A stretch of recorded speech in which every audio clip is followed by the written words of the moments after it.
I mine arbeider så utforsker og abstraherer jeg organismer og landskap for å gjenskape geologiske prosesser ved bruk av ulike teknikker.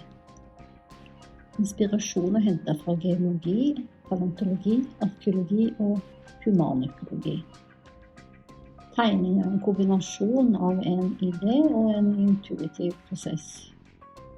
Det gjelder også valg av teknikk og farger.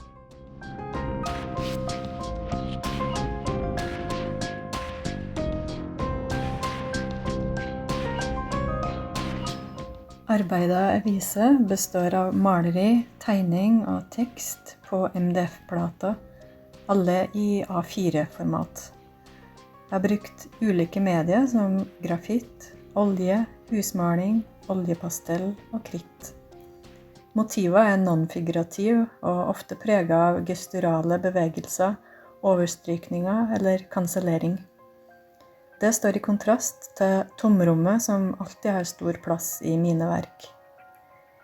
I mitt arbeid søker jeg å registrere den indre strømmen av stadig skiftende inntrykk, minne og impulser, og jeg ser nærmere på spenningen mellom forhold som fravær, nærvær, sagt, usagt, synlig og skjult. Det er forskjellige sjangre innen konseptkunst, og jeg jobber med konseptkunst som går i sjangeren serie- og systembasert kunst, som da heller mot abstraksjon og reduksjon. Jeg jobber i hovedsak med repetisjon. I mine fotobaserte verk jobber jeg stedspesifikt og tematisk, hvor jeg bruker foto jeg har tatt, og bruker de som utgangspunkt for mine arbeider. Jeg endrer det opprinnelige motivet i prosessen og setter det sammen til et nytt arbeid, til et organisert område med identiske elementer. I tegning er det gjentagende former i flyt. Jeg jobber med Indian ink og pennesplitt på akvarellpapir.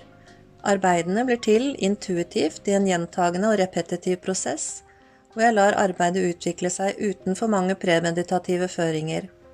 Måten å tegne på, tiden det tar å jobbe med penn, pennesplitt og blekk som bruker tid på tørke, gjør at jeg bruker lang tid på å ferdigstille en tegning.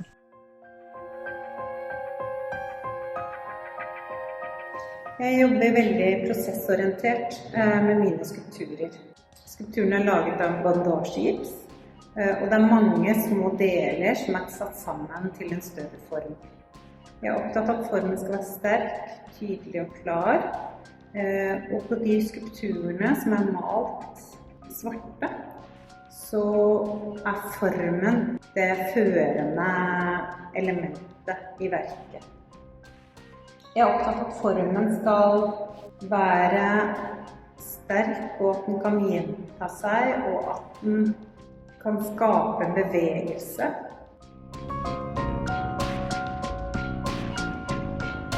Hei, jeg heter Elin Skram-Ingvaldsen. Jeg er billedkunstner. Jeg jobber med forskjellige uttrykk, en kombinasjon av tegning, skulptur og installasjon. Jeg er utdannet keramiker. Det som opptok meg da jeg utdannet meg som keramiker, var jo vårt forhold til naturen og jorda. Så begynte jeg på en utdannelse ved DTK, hvor jeg fikk utviklet formspråket mitt ved å jobbe med andre materialer og teknikker. Nå er det tegning, og det er litt på samme måte som det er med å jobbe med keramikk, eller leire da. Streker, lag på lag på lag. Det er ikke en idé til å begynne med. Ting formes etter hvert som jeg jobber med materialet. I de siste tegningene mine, nå de røde, så leker jeg litt med det engelske begrepet visceral memories. Det beskriver en hukommelse som er lagret i kroppens nervesystem, som er opplevd gjennom sansene våre eller følelsene våre uten tanker eller ord.